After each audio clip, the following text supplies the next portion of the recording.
Hello everyone, welcome back to my channel. আজকে আমরা কি শিখবো? প্রেজেন্ট কন্টিনিউয়াস টেন্সের কবিতা শিখবো। এর আগের ভিডিওর নাই, এই ভিডিওতেও আমরা কবিতার মাধ্যমে প্রেজেন্ট কন্টিনিউয়াস টেন্স সম্বন্ধে জেনে নেব। ঠিক আছে? তো প্রেজেন্ট কন্টিনিউয়াস টেন্স মানে কি না, ঘটমান বর্তমান কাল। তো দেখো, প্রেজেন্ট কন্টিনিউয়াস টেন্সের আমরা সরাসরি কবিতায় চলে যাই। ঠিক আছে? দেখো, ক্রিয়া শেষে তেছি তেছো যদি লেখা থাকে, আর প্রত্যেকটা লাইন আমরা জানবো। ক্রিয়া শেষে তেছি তেছো, দেখো তেছি তেছো, তেছি কখন ইউজ হয়? যেমন ধরো, আমি খেলিতেছি বা আমি যাইতেছি। ঠিক আছে? আমি খেলিতেছি বা যাইতেছি, তুমি যাইতেছো। ঠিক আছে? তেছি তেছো, এটা শুধু চি দিয়েও করা যায় বা ছ দিয়েও করা যায়। যেমন আমি খেলছি, তুমি খেলছো বা তিনি খেলছেন। ঠিক আছে? এরকম ধরনের এইভাবে ক্রিয়া শেষে যদি থাকে, তাহলে সহজেই তোমরা বুঝতে পারবে যে এটা প্রেজেন্ট কন্টিনিউয়াস টেন্সে কিন্তু আছে। ঠিক আছে? তো এটা একটা কবিতার মতো করে তো সাজাতে হবে, যার জন্য এইভাবে করা আছে। অবশ্যই আরেকবার বলে দিই যে এটা একটা বই থেকে আমি নিয়েছি। ঠিক আছে? ক্রিয়া শেষে তেছি তেছো যদি লেখা থাকে, প্রেজেন্ট কন্টিনিউয়াস জানবে তুমি তাকে। ঠিক আছে? আরেকবার বলছি, ক্রিয়া শেষে তেছি তেছো যদি লেখা থাকে, প্রেজেন্ট কন্টিনিউয়াস জানবে তুমি তাকে। ঠিক আছে? তারপর দেখো, আমি থাকলে এম হয়, ইজ একজনে। দেখো, এখানে অক্সিলারি ভার্ব সম্বন্ধেও কিন্তু আইডিয়া দিয়ে দেওয়া হচ্ছে। কিরকম না, আমি থাকলে এম হয়, আমি অর্থাৎ আই থাকলে অবশ্যই এম হবে। ঠিক আছে?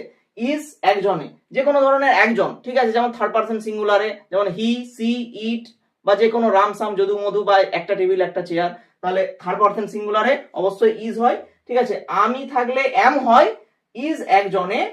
তুমি থাকলে আর হয়। দেখো, তুমি থাকলে মানে ইউ যদি থাকে তাহলে অবশ্যই আর হবে, এটাও বোঝা যাচ্ছে। আর বেশি জনে, বেশি জনেও যদি থাকে, মানে যখন লোকটা বেশি হবে, যেমন থার্ড পারসন প্লুরালে হয়। ঠিক আছে?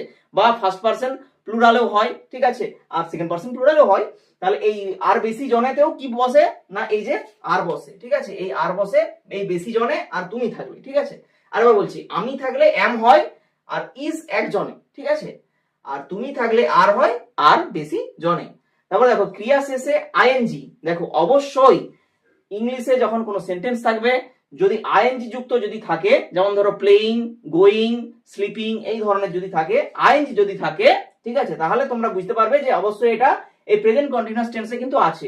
এটার অর্থটাও তাই। যেমন আমি ধরো খেলিতেছি, আই এম প্লেইং। ঠিক আছে? দেখো, খেলিতেছি বা আমি খেলছি, যাই ধরো, অসুবিধা নেই। তাহলে দেখো, আইএনজি অবশ্যই যুক্ত করতে হবে। তাহলে ক্রিয়া শেষে আইএনজি যদি যুক্ত হয়, যোগ করতে হয়, পড়াশোনা করলে তবে আরো জানা যায়। ঠিক আছে? আরো বলছি, ক্রিয়া শেষে আইএনজি যোগ করতে হয়, পড়াশোনা করলে তবে আরো জানা যায়। দেখো, খুব সুন্দর একটি টপিক এবং খুব সুন্দর একটি কবিতা, আমি একটি বই থেকে নিয়েছি। খুব সুন্দরভাবে এর মাধ্যমে কিন্তু তোমরা এই প্রেজেন্ট কন্টিনিউয়াস টেন্সটা খুব সুন্দরভাবে মনে রাখতে পারবে।